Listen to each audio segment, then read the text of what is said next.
เอาละครับมื้อนี้มาเบิ่งพ่อใหญ่เชฟเล่ามีสูตรการเฮ็ดปลาแดกแบบเด็ดๆมาฝากพี่น้องนะครับเหตุการณ์ก็ได้ตัดภาพมาที่พ่อใหญ่เชฟเล่าเอากระเพาะงัวมาล้างน้ำทำความสะอาดต่อมาพ่อใหญ่เชฟเล่าก็ได้หาบเอากระเพาะงัวขึ้นเทิงบาลัยแล้วก็ได้หาบนำมาเทใส่อ่างปูนโดยพ่อใหญ่เล่าสิแหกกระเพาะงัวออกแล้วก็เทเอาขี้เพี้ยลงไปในอ่างปูนแล้วก็เอาไปล้างน้ำทำความสะอาดในขั้นตอนที่สองในส่วนของขี้เพี้ยที่เราทำการพาออกเราก็บ่ได้เอาไปทิ่มเลยแต่อย่างใดเรานำเอาน้ำเปล่ามาเทใส่ขี้เพี้ยแล้วก็ทำการหมักทิ่มไว้ในอ่างปูนแบบนั้นขั้นตอนต่อมาพ่อใหญ่เชฟเราก็ได้เอาปลาที่ทำการหมักไว้เรียบร้อยแล้วเทเข้าไปในกระเพาะงัวเอามือข้างที่ถนัดของเราทำการเน็กปลาลงไปให้มันแน่นๆจากนั้นเราก็ยกเอาก้อนกระเพาะออกมาจากไหเอาเสียกมัดปากไว้อย่างดีแล้วก็เอาบักจกมาแบกใส่หลังย่างเข้าไปในปลาแล้วก็ทำการขุดหลุมให้มันลึกประมาณ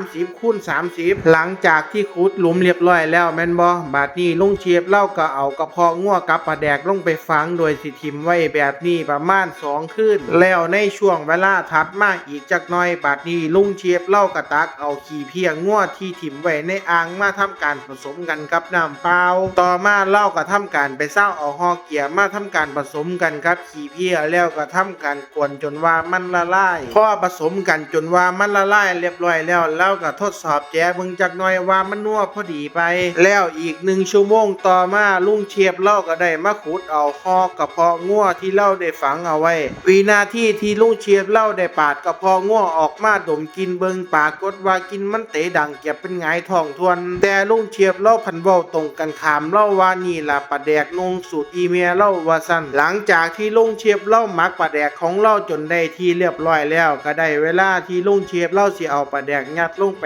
ในโหลแก้วแล้วเล่าก็ยังเว้าติดตลกอีกเลยว่าปลาแดกนงสูตรอีเมียเล่านี่สามารถเก็บไว้กินได้เป็น10 ปีเว้าคักหลายเนาะพ่อใหญ่แล้วท่านผู้ชมทางบ้านคนไหนที่รับชมคลิปของพ่อใหญ่เชฟมาฮอดหม่องนี้ก็ซอยพิมพ์บอกในเด้อว่าเจ้าของเบิ่งมาจากจังหวัดใดแน่ครับ